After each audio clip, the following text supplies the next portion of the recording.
पाकिस्तान में most wanted आतंकियों के बीच अननोन गनमैन का खौफ इस वक्त चरम पर है। इसका एक सबूत आपके सामने इस्लामाबाद से सामने रख रही हूं, जहां पुलवामा आतंकी हमले के मास्टरमाइंड हमजा बुरहान को इस्लामाबाद में दफनाया गया।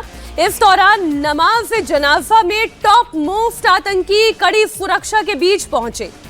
आतंकी संगठन अल बदर का चीफ बख्त जमीन खान भी हमजा बुरहान के जनाजे में पहुंचा। आतंकी बख्त जमीन खान की सुरक्षा में AK-47 और मॉडर्न हथियारों से लैस आतंकी दिखाई दिए। पुलवामा हमले के मास्टरमाइंड और भारत के मोस्ट वांटेड आतंकी हमजा बुरहान की हत्या अज्ञात हमलावरों ने की। इसके बाद बख्त जमीन खान और हिजबुल मुजाहिदीन के चीफ सैयद सलाउद्दीन जैसे आतंकी कमांडरों में यह डर साफ तौर पर इस वक्त दिखाई दे रहा है। नाम तो एक सैफुल्लाह का भी है कि अगला टारगेट सैफुल्लाह हो सकता है, जो कि पहलगाम आतंकी हमले का मास्टरमाइंड था। लेकिन पहले बात हो जाए हमजा बुरहान की और फिर उसके जनाजे में जो आतंकी दिखाई दिया है। अजीत जी, ये बात तो ठीक है, अब कोई पिन पॉइंट तो नहीं कर सकता कि इसमें किसका काम है। इंडियन एजेंसी करा रही है, इसमें रॉ का हाथ है। हालांकि पाकिस्तानी ये कह रहे हैं कि इसके पीछे इंडिया का हाथ है। लेकिन ये बात ठीक है, एक एक करके जिस तरीके से आतंकी निपटाए जा रहे हैं, हमजा बुरहान निपटाया गया, कंधार हाईजैक का आतंकी वो भी निपटाया गया इसी तरीके से।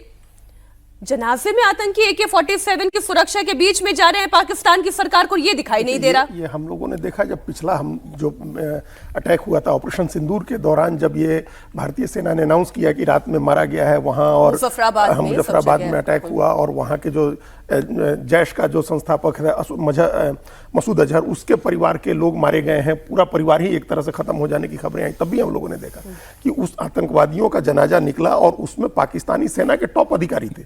मतलब आतंकवादी और पाकिस्तानी सेना के टॉप अधिकारी कंधे से कंधा मिला करके उस जनाजे में शामिल हो रहे थे, और उन्होंने कभी इस बात की परवाह नहीं की कि इसका क्या इंटरनेशनल मैसेज जा रहा है। दुनिया देख रही है कि सेना के लोग आतंकवादियों के साथ खड़े हैं और आतंकवादियों के जनाजे में जा रहे हैं। तो ये उनके लिए ये कोई नई बात नहीं है कि वो आतंकवादियों को, चूंकि वही लोग प्रमोट करते हैं, वो तो उनका जिहादी है, उसको वो लोग तैयार करते हैं।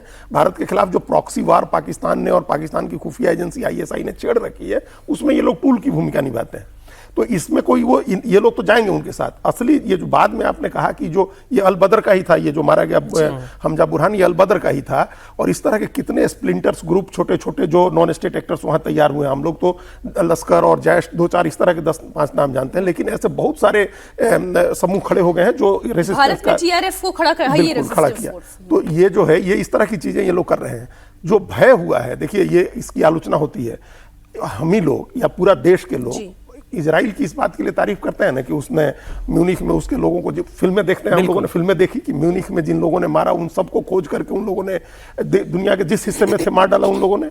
तो ये दुनिया की हर खुफिया एजेंसी इस तरह के काम करती है, कोई एक्सेप्ट भले न करे, लेकिन सारी एजेंसीज करती हैं। देश के दुश्मनों को जहां आप कानूनी रूप से उनको सजा नहीं दे सकते, वो आपकी सीमाओं से बाहर है, जहां जो आपका अधिकार क्षेत्र में नहीं आता है, तो ये करते हैं लोग। और ये अगर मारे जा रहे हैं, जो कनाडा में मारे गए लोग या POK में मारे जा रहे हैं, या पाकिस्तान के अंदर लाहौर जैसे, कराची जैसे, इस्लामाबाद जैसे, रावलपिंडी में मारे जा रहे हैं, तो ये हो सकता है कि हम कोई भारत के लिए ऐसा काम कर रहा हो, हमारा एक्स्ट्रा सीमा के बाहर हमारा कोई एसेट हो जो हमारा काम कर रहा है, हमारा कोई हमजा है हमारा कोई हमजा है तो हमजा बुरहान जैसे लोगों को मार रहा है। ये दुनिया के हर देश करते हैं, KGB और CIA ये करते ही रहे हैं, मोसाद करता ही रहा है। तो अब एक हम अगर विश्व शक्ति बन रहे हैं, तो हमारी एजेंसी भी अगर ऐसा कुछ कोई वो दिखाई दे रहा है। जनाजे में जा रहे हैं, AK-47 लेकर जा रहे हैं और इतनी सिक्योरिटी के बीच जा रहे हैं। अब जब काम होना होगा हो जाएगा, निपट जाएगा, और फिर ऐसे ही मैं आपके सामने दमदार 10 में खबर सुना रही हूंगी।